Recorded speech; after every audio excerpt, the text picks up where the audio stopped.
तू ही रे माझा मितवा मालिकेच्या पुढील काही भागामध्ये आपल्याला जबरदस्त असा ट्विस्ट पाहायला मिळणार आहे, ज्यामध्ये खरं तर आता अंजलीला घरी घेऊन गेलेल्या अर्णव आणि ईश्वरीच्या समोर राकेशचं अखेरीस पितळ उघड पडणार आहे. ते नेमकं कसं आणि काय तेच आपण या भागामध्ये पाहणार आहोत, तर व्हिडिओ शेवटपर्यंत नक्कीच बघा.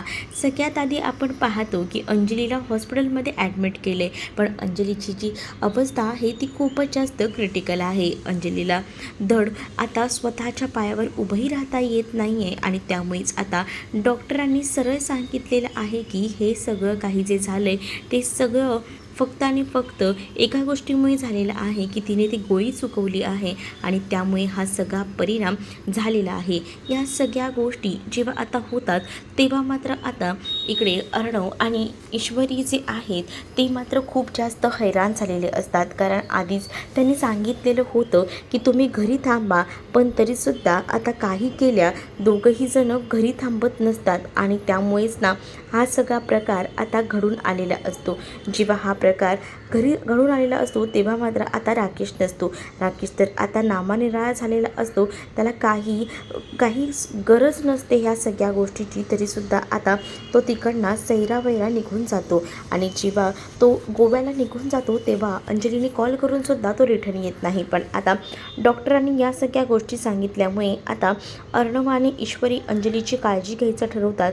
गोळ्या ज्या संपल्या आहेत त्यासुद्धा ती लगेचच आणतात, कारण आता त्या गोळ्या आणल्यानंतरच योग्य ती उपचार होतील हे त्यांना माहिती असतं.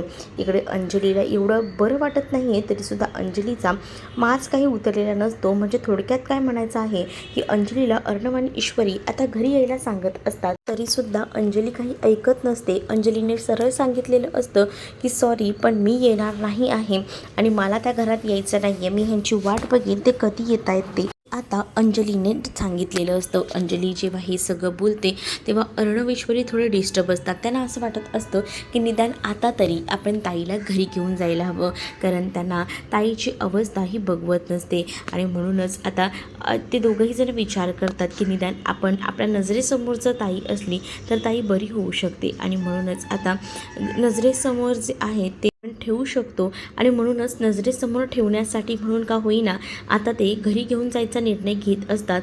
पण तिने अक्षरशः नकार दिलेला असतो घरी यायला, कारण तिला आता फक्त आणि फक्त तिथेच राहायचं असतं आणि यासाठी ती म्हणत असते की सॉरी, पण मी नाही येणार. आणि त्यानंतर आता अर्णव आणि ईश्वरी विचार करतात की काय करायचं. मग ईश्वरी अर्णवला समजावते की जाऊ दे, ताईंना जर घरी यायचं नसेल तर आपण एक काम करूया, ताईंना जे आहे ना ते त्यांच्या घरीच सोडूया, पण ताईंना आपण स्वतः घेऊन जाऊया, त्याची वाट बघूया नको. मला वाटत नाही तो माणूस हॉस्पिटलमध्ये येईल. त्याला जर यायचं राहिलं असतं तर त्याने फोनही रिसीव्ह केला असता, पण तो फोनही रिसीव्ह करत नाही आहे. याचा अर्थ समजा ना, बघा ना, त्याला काही फरक पडत नाही आहे, पण आपण काळजी घेऊया आणि म्हणूनच आता त्याने निर्णय घेतलेला असतो की जायचं.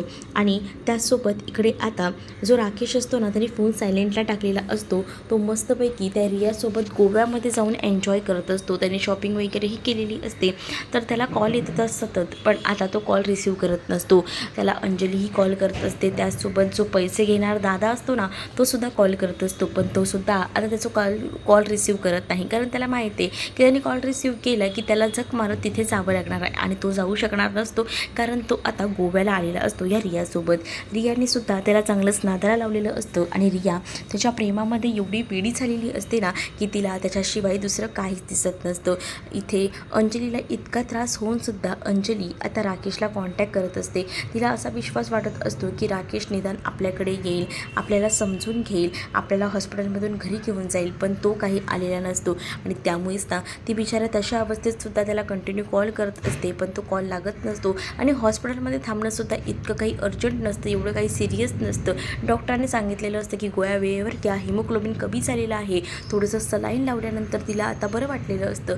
पण आता हॉस्पिटलमधून तिला डिस्चार्जही मिळत असतो. मग आता अर्णव ईश्वरी म्हणतात की तुझी हरकत नसेल तर आम्ही तुला तुझ्या घरी सोडतो, पण आम्ही येतो तुला सोडायला, तू एकटी जाऊ नकोस. मग अंजली त्यावर काहीच बोलत नाही, म्हणजे ती काहीच ऑब्जेक्शन घेत नाही. यावरूनच अर्णव आणि ईश्वरी समजतात की आता आपण जर ताईसोबत जाणार आहोत तर ताईंना काही वाटत नाही आहे, मग आपण का विचार करतोय. आपण एक काम करूया, ताईंसोबत आपणही जाऊया असाही विचार ना आता अर्णव ईश्वरीचा असतो. आणि ताई बोलत नाही याचा अर्थ त्यांना आपण सोडायला यायला हवे आहोत. मग डॉक्टरांना वगैरे ते भेटतात आणि अंजलीला घेऊन जायला निघतात. इकडे जो दादा आहे तो कंटिन्यू कॉल करायचा प्रयत्न करत असतो राकेशला, पण राकेश काही केल्या कॉल रिसीव करत नसतो. राकेश कॉल रिसीव करत नसतो, त्यामुळे दादाचं डोकं फिरलेलं असतं. दादा तर विचार करतो की खूप झालं, एवढे दिवस पैशांसाठी थांबलो, पण आता नाही, त्या माणसाकडे पैसे असून सुद्धा तो माणूस पैसे देत नाही आहे. म्हणजे काय झालं, म्हणजे त्या दिवशीसुद्धा 14 लाख रुपये होते, पण त्यातले सुद्धा तो काढून पाहत होता.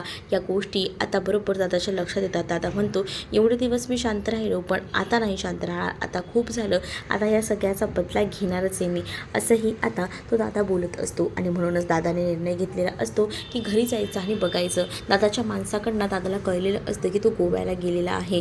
मग आता तो गोव्याला गेला आहे म्हटल्यावर बायको घरात एकटीच असेल, मग आपण तिला सगळं काही सांगू शकतो. आणि म्हणूनच आता तो दादा घरी जायचं ठरवतो. नुकतेच आता अंजली आणि अर्णव ईश्वरी घरी आलेली असतात. अर्णव ईश्वरी अंजलीला घरी आणून सोडतात आणि त्याचबरोबर औषधं वेळेवर घ्यायची ह्या सगळ्याबद्दल सांगतात. मग आता जेव्हा दादा दारावर येतो तेव्हा ईश्वरी घाबरते. ईश्वरी विचार करते की आता हा गुंड इथे का आला. ईश्वरीला माहिती असतं की हा गुंड आधीसुद्धा घरी आला होता आणि राकेशने ह्याच्याकडनं पैसे घेतलेले आहेत, त्यामुळेच त्याने घरी येऊन पूर्ण सामान अस्ताव्यस्त केलेलं होतं. या गोष्टीच आता ईश्वरीला आठवू लागतात. आणि म्हणूनच ईश्वरी त्याच्याकडे बघून राकेशच्या गोष्टींमध्ये हरवून गेलेली असते. म्हणजेच राकेशने अजूनही या माणसाचे पैसे दिले नाही आहेत, म्हणून हा माणूस इथे आला आहे. पण आता हा अंजली ताईंना त्रास देणार. मग आता ईश्वरी तिला म्हणत असते की तुमचं इथे काय काम आहे. त्यावर अंजली म्हणते, अगं हे तर ह्यांचे मित्र आहेत, दादा या ना, बसा ना, असं बोलून अंजली त्यांचं आदरातिथ्य करत असते. अर्णव ईश्वरी ते चकित होतात की अशा सगळ्या माणसांसोबत इकडे कधीपासून अंजलीताई बोलायला लागली. अंजलीने आता त्याला बसायला सांगितलेलं असतं. मग अंजलीची तब्येत खूप जास्त बिकट असते, ही त्या दादाला दिसते. दादा विचारतो की काय झालं आहे ताई तुम्हाला. त्यावर आता ईश्वरी सांगत असते की त्यांची तब्येत बरी नाही आहे, त्यांना आताच हॉस्पिटलमधनं आणलं आहे, तुम्ही प्लीज त्यांना टेन्शन देऊ नका. त्यावर अंजली ईश्वरीवर ओरडते, आणि तू असं का त्यांच्याशी बोलते, ते खूप चांगले ह्यांचे मित्र आहेत आणि त्यांनी खूप मदतही केलेली आहे, मग तू असं का बोलतेस त्यांच्याशी. ईश्वरी तुला काही माहीत नसेल ना तर तू शांत बस, असं देखील आता ईश्वरीला अंजली सांगत असते. मग ईश्वरी आणि अर्णव शांत बसतात. तर दुसरीकडे आता ह्याला कळलेलं असतं दादाला की हिची तब्येत इतकी बेकार आहे, तरीसुद्धा तो माणूस गोव्याला फिरायला गेला आहे आणि आपले कॉलही रिसीव करत नाही, आपल्याला पैसे देत नाही आहे. मग आता आपण घरी सगळं सांगून टाकायला हवं. आणि असा विचार करूनच ना आता इकडे मात्र दादा म्हणत असतो की तो गोव्याला गेला आहे ना. कोण गोव्याला गेलं आहे.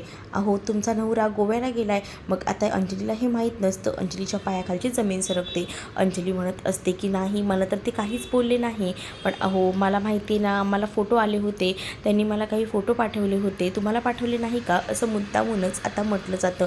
आणि मग त्याच्या मोबाईलमध्ये आणि राकेशचा एकत्र मिठी मारलेला फोटो असतो.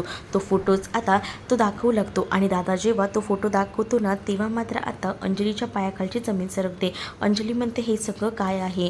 अर्णवलाही धक्काच बसतो. त्यावर दादा म्हणतो, हेच तर सत्य तुम्हाला दाखवायचं होतं. म्हणजे तुमचा नवरा तुम्हाला एवढं आजारी असतानासुद्धा सावरत नाही आहे, तुमच्याकडे लक्ष देत नाही आहे, आणि तो आता गोव्याला गेला या बाईसोबत, बघितलं का. आणि या सगळ्या गोष्टी जेव्हा बोलल्या जातात तेव्हा मात्र आता अंजली खूप जास्त घाबरलेली असते.